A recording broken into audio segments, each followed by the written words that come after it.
মাধব নামের এক গোয়ালা থাকতো, যার স্ত্রীর নাম ছিল নির্মলা। ওর নয়না নামের একটি মেয়ে ছিল। মাধবের কাছে অনেক গরু ছিল, ও দুধ বিক্রি করে নিজের ঘর চালাতো। নির্মলা খুব কৃপণ ছিল। একবার নির্মলা দুধ থেকে মাখন বের করে আর নয়নাকে বলে, নয়না, আমি হাঁড়িতে মাখন রেখেছি। বাবা যাদের যাদের বাড়িতে দুধ বিক্রি করেন, তুই তাদের বাড়িতে গিয়ে এগুলো বিক্রি করে আয়। মাখনের টাকা নিতে কিন্তু ভুলবি না, বিনামূল্যে কাউকে দিবি না কিন্তু। নয়না মাথার উপর হাঁড়ি নিয়ে গ্রামের দিকে এগিয়ে চলল।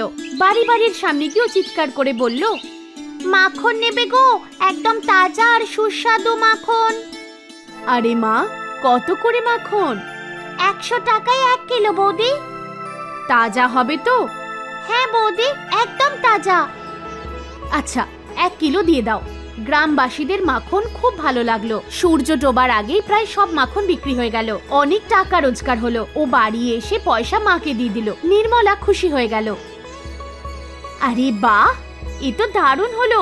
এবার থেকে প্রতিদিন আমি মাখন তৈরি করব।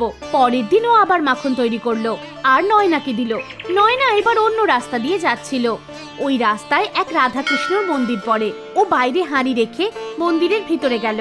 ওখানে পূজারী জি শ্রীকৃষ্ণের বাল্যকালের কথা শোনাচ্ছিলেন। বালকৃষ্ণের মাখন বড়ই প্রিয় ছিল। মা যশোদা তার জন্য রোজ মাখন বানাতেন। তাও উনি অন্য গোপীদের কাছে গিয়ে মাখন চুরি করে খেতেন। নয়নার পূজারীর কথা ভালো লাগলো। ওর মনে জিজ্ঞাসা এলো, ঠাকুর মশাই, এখনো কি কৃষ্ণ ভগবানকে মাখনের ভোগ দেওয়া হয়? হ্যাঁ মা, কিন্তু এই গ্রামের লোক মাখনের ভোগ দেয় না।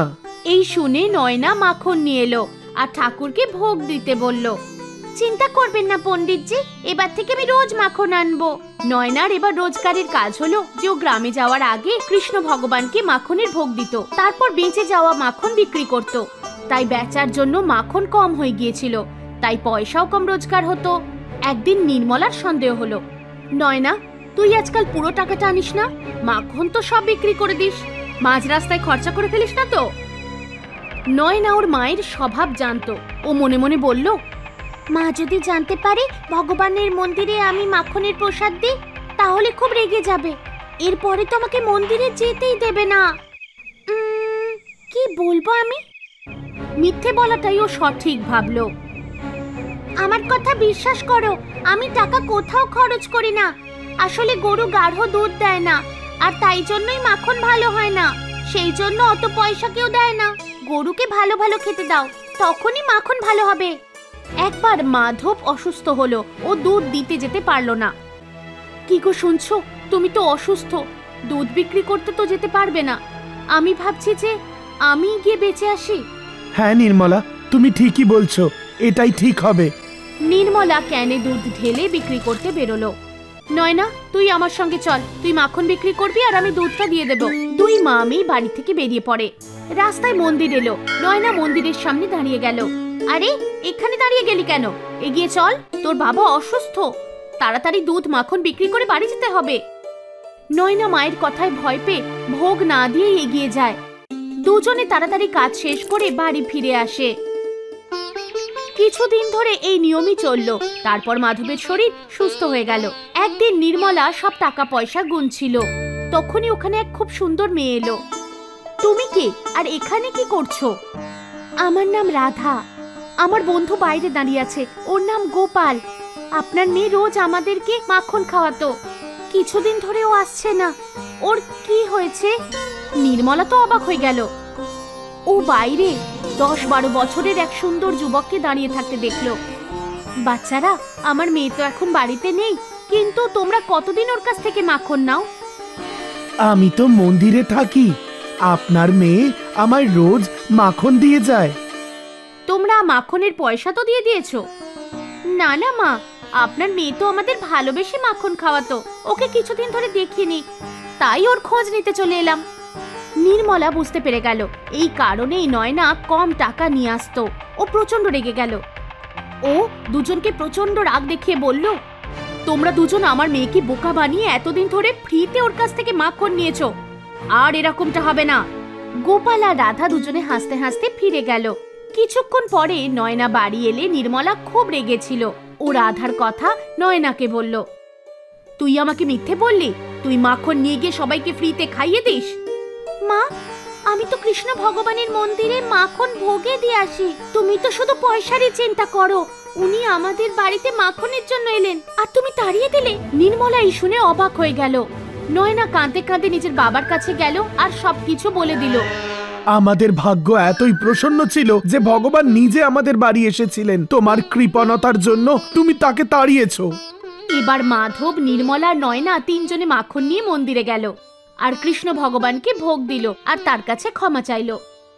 ভগবান, আমাদের ক্ষমা করে দিন। আপনি স্বয়ং আমার বাড়িতে এসেছিলেন। আমি আপনাকে উল্টো পাল্টা বলে তাড়িয়ে দিলাম। আমি অনেক বড় ভুল করে ফেলেছি। আমি পয়সার লোভে অন্ধ হয়ে গিয়েছিলাম।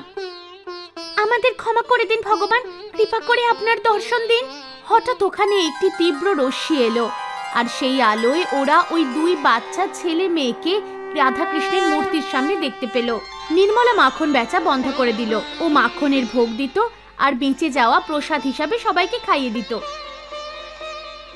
নির্মলার স্বভাবও এবার বদলে গিয়েছিল। ও কিপটেমি ছেড়ে দিয়েছিল। ও গরিবদের সব সময় সাহায্য করত। মাধবপুর গ্রামে শেঠ কিশোরীলাল তার পত্নী গায়ত্রী দেবীর সাথে বসবাস করতেন।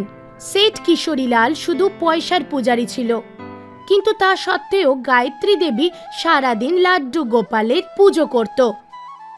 ও সকালে লাড্ডু গোপালের মূর্তিকে স্নান করিয়ে তৈরি করে দিত, তারপর তাকে টাটকা মাখনের ভোগ দিত। গায়ত্রী দেবীকে এইসব করতে দেখে শেঠ খুবই রেগে যেত। গোবিন্দ बोलो हरि गोपाल बोलो, श्री राधा गोविंद गोपाल बोलो, गोविंद बोलो हरि गोपाल बोलो। গায়ত্রী দেবীকে পুজো করতে দেখে শেঠ বলল, আরে গায়ত্রী, পুজো করার হলে করো, কিন্তু এ আবার কি রোজ রোজ তাজা মাখন ভোগে দিচ্ছ? পয়সা কি গাছে ফলে নাকি?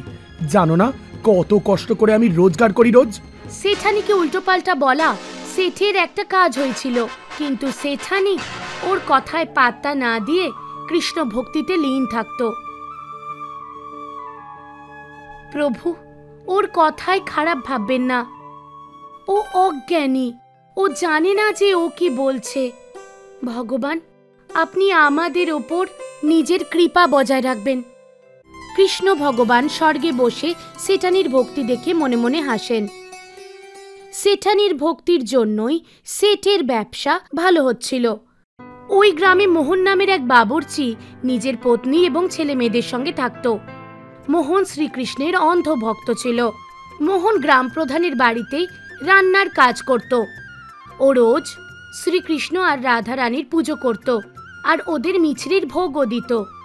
ও রাধাকৃষ্ণকে তাজা তাজা মাখন তো খাওয়াতে পারত না, কিন্তু ওর ভক্তির মধ্যে অনেকটা শ্রদ্ধা মিশ্রিত ছিল। শ্রীকৃষ্ণ গোবিন্দ হরে মুরারি, হে নাথ নারায়ণ, জয় বাসুদেব, জয় শ্রীকৃষ্ণ। প্রভু, আমার মতো গরিবের প্রতি কৃপা করুন, আপনি ছাড়া আমার আর কেউ নেই। একদিন শেঠ কিশোরীলাল গ্রাম প্রধানের বাড়ি এলো। যখন গ্রাম প্রধান নিজের ঘরে গেল কোনো কাজে, কিশোরীলাল ধোঁকা দিয়ে মুখিয়ার ঘর থেকে বেশ কিছু টাকা পয়সা সোনা চুরি করে আর মোহনের ওপর সব দোষ দিয়ে দেয়। চুরি করার কারণে মোহনকে পুলিশ ধরে নিয়ে যায় আর লকআপের মধ্যে আটকে দেয়।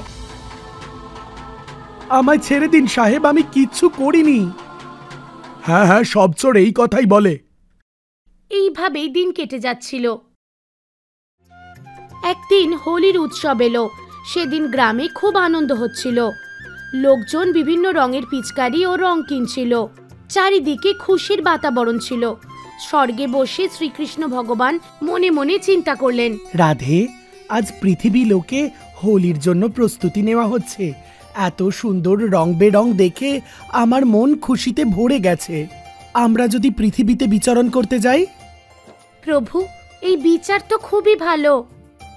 রাধার কথা শুনে কৃষ্ণ বললেন, মাধবপুর গ্রামের জেলে আমার এক অনন্য ভক্ত রয়েছে, মোহন। আমার ওর সাথে দেখা করা খুব দরকার। কিন্তু প্রভু, কয়েদি আর আপনার ভক্ত? হ্যাঁ রাধে, ওকে ওই গ্রাম পঞ্চায়েত প্রধান সোনা চুরির মিথ্যে অপবাদে বন্দি করেছে। আজ হোলির দিনে ওর বাচ্চারা ওর অপেক্ষায় রয়েছে। আমাকে ওর সাহায্য করতে হবে। এই বলে ভগবান কৃষ্ণ আর রাধারানী ছোট বাচ্চার রূপ ধারণ করে মাধবপুর গ্রামে চলে এলো। প্রভু, সেঠ কিশোরী লালের স্ত্রীও আমাদের অনন্য ভক্ত, এদের বাড়িতেই প্রথমে যাই আমরা। ঠিক আছে রাধে, যা তুমি বলবে। শ্রীকৃষ্ণ আর রাধারানী সেঠ কিশোরী লাল আর গায়ত্রী দেবীর বাড়িতে পৌঁছে গেল। ওখানে গিয়ে ওরা দেখলো যে সেঠ সোফাতে বসে টিভি দেখছিল আর সেঠানি লাড্ডু গোপালের পুজো করছিল। ভোগে গায়ত্রী দেবী তাজা তাজা মাখন দিয়েছিল, যা দেখে শ্রীকৃষ্ণের মুখে জল চলে এলো। সেঠানি পুজোর মাঝখানে যাই উঠল, কৃষ্ণের রূপে ওই বালক বাড়ির ভেতরে ঢুকে মাখন খেতে শুরু করলো। যেই কিশোরীলাল বাসনের আওয়াজ পেল, ও দৌড়ে ওখানে চলে এলো আর হাতে না হাতে ধরে ফেললো। এই দেখে রাধা রানী বাড়ির বাইরে থেকে অন্তর্ধান হলেন। আরে বাচ্চা, তুমি কে? আমাকে না জিজ্ঞেস করে ঘরে এসে মাখন চুরি করছো? আরে যেতে দাও না, বাচ্চা তো ভগবানেরই রূপ হয়। স্বয়ং লাড্ডু গোপাল আমাদের বাড়ি মাখন চুরি করতে এসেছেন। তুমি চুপ করো, এই ছেলেটাকে আমি এখনই মজা দেখাচ্ছি। সেঠ পুলিশকে ফোন করে। কিছুক্ষণ পর পুলিশ এলে সেঠ কিশোরীলাল দারোগাকে মিথ্যে কথা বলে। দারোগা সাহেব, এই ছেলেটা চোর, জানি না কখন আমার ঘরে ঢুকে রূপোর মুদ্রা চুরি করেছে। তুমি মিথ্যে কথা বলছো কেন? এই বাচ্চাটা তো শুধু মাখন খেয়েছে। তুমি চুপ করো, কোনো খোঁজ খবর তো রাখো না। একে এর চুরির সঠিক শাস্তি পেতেই হবে। দারোগা সাহেব বালক রূপে কৃষ্ণকে ধরে নিয়ে গেল, থানায় নিয়ে গেল আর চুরির দোষে লকআপে আটকে দিল। জেলে ভগবান কৃষ্ণের সঙ্গে দেখা করতে রাধারানী এলেন। প্রভু, আপনি চলুন আমার সঙ্গে, এখানে থাকা আপনার শোভা দেয় না। রাধে, এসব তো আমারই লীলা। আসলে আমি আমার ভক্ত মোহনকে সহায়তা করতে নিজেই জেলে এসেছি। প্রভু, আপনার লীলা সত্যি বোঝা দায়। এই বলে রাধারানী ওখান থেকে অন্তর্ধান হলেন। এদিকে সেঠানি গায়ত্রী দেবী বারবার কিশোরীলালকে মিনতি করছিল যে ওই বালককে জেল থেকে ছাড়িয়ে আনতে, কিন্তু সেঠ কিশোরীলাল ওর একটা কথাও শুনল না। জেলে ভগবান কৃষ্ণ নিজের ভক্ত মোহনের কাছে গেল আর মোহনকে দর্শন দিলেন। প্রভু, আপনি স্বয়ং আমার সাথে দেখা করতে এসেছেন, এতেই আমার জীবন ধন্য হয়ে গেছে। এরপর আমার মৃত্যু হলেও আমার কোনো আশঙ্কা থাকবে না। মোহন, আমি তোমার ভক্তিতে খুবই প্রসন্ন। তুমি জেলে থেকেও আমার নাম নিতে তুমি একদিনও ভোলনি। বলো, তোমার কি চাই? প্রভু, আপনি স্বয়ং আমাকে দর্শন দিয়েছেন, আমার সাথে দেখা করার জন্য জেল পর্যন্ত এসেছেন। একজন ভক্তের কাছে এর চেয়ে বড় চাহিদা কি থাকতে পারে? মোহন, আমি শুধু তোমায় দর্শন দিতেই নয়, তোমাকে জেল থেকে ছাড়াতেও এসেছি। প্রভু, প্রধান মশাই এই গ্রামের প্রভাবশালী ব্যক্তি, উনি বলেছেন বলেই পুলিশ আমায় জেলে রেখেছেন। যতক্ষণ তিনি বলবেন না, পুলিশ আমায় ছাড়বেন না। এক কাজ করো, তুমি পুলিশকে ডাকো আর ডেকে বলো যে প্রধান মশাইয়ের বাড়ি থেকে যে গয়না চুরি হয়েছে তা কিশোরীলালের বাক্সে রয়েছে। কিন্তু প্রভু, আমি যা বলছি তুমি তাই করো। ঠিক আছে প্রভু। মোহন আওয়াজ করে পুলিশকে ডাকলো। দারোগা সাহেব, একটু এদিকে শুনবেন। কি হলো, কেন চেঁচাচ্ছিস? সাহেব, আমি চুরি করিনি, আমাকে ছেড়ে দিন, আমায় বাড়ি যেতে হবে, আমার বাচ্চারা অপেক্ষা করে রয়েছে। আচ্ছা, তুই তাহলে চোর নয়, তাহলে প্রধান মশাইয়ের বাড়ি থেকে কে চুরি করলো? ও সমস্ত কিছু শেঠ কিশোরীলাল চুরি করেছেন। চুরির সমস্ত জিনিস ওনার বাক্সে পাবেন। তুই জানিস তুই কি বলছিস? শেঠ কিশোরীলাল এই গ্রামের সবথেকে ধনী ব্যক্তি, ওর কি দরকার? আমি সত্যি বলছি সাহেব, আপনি শেঠ কিশোরীলালের বাক্সে তল্লাশি করুন। দারোগা গ্রাম প্রধানকে এই কথা বলে দিল। তারপর দারোগা মোহনকে নিয়ে সেঠ কিশোরীলালের বাড়িতে পৌঁছে গেল। গ্রাম প্রধানও চলে এলো। আরে দারোগা সাহেব, কি ব্যাপার, এখানে এসেছেন? আমার রূপোর মুদ্রা পেয়েছেন? পাবো পাবো, এক্ষুনি আপনার বাক্স তল্লাশি করব। বারে বা, আমার ঘরেই চুরি হলো আর আমার বাক্সেই তল্লাশি? আমি জানতে পেরেছি প্রধানের ঘর থেকে যা চুরি গেছে তা আপনার বাক্সেই লুকোনো রয়েছে। দারোগার কথা শুনে কিশোরী লালের তো ঘাম বেরিয়ে গেল। যখন সিন্ধুকের তল্লাশি করা হলো, গ্রাম প্রধানের সমস্ত গয়না ওইখানেই লুকোনো পাওয়া গেল। দারোগা সিন্ধুকের মধ্যে থেকে ওই রূপোর কয়েনও পেল, যা চুরির জন্য কিশোরীলাল ওই বালককে জেলে ভরে দেয়। এ তো সেই রৌপ্যমুদ্রা যার অপবাদ আপনি ওই ছোট বাচ্চাটার উপর দিয়েছেন। আপনারা দুজনেই এই গ্রামের প্রভাবশালী ব্যক্তি, আপনাদের থেকে এটা আশা করা যায় না। দারোগা চুরির অপরাধে সেট কিশোরীলালকে জেলে ভরে দিল, আর মোহন আর বালককে জেল থেকে ছেড়ে দেওয়া হয়। হে প্রভু, হোলির দিন আপনি এই গরিবের অনেক বড় সাহায্য করেছেন। আমার একটা শেষ ইচ্ছা আছে। হ্যাঁ মোহন, বলো। আজ এই হোলির দিন আমি আপনার এবং রাধারানীর সাথেই কাটাতে চাই। তোমার এই ইচ্ছাও অবশ্যই পূর্ণ হবে মোহন। তখনই ভগবান ছোট বালকের রূপ ধারণ করলেন, আর রাধা রানীও চলে এলেন একটি বাচ্চা কন্যার রূপ নিয়ে।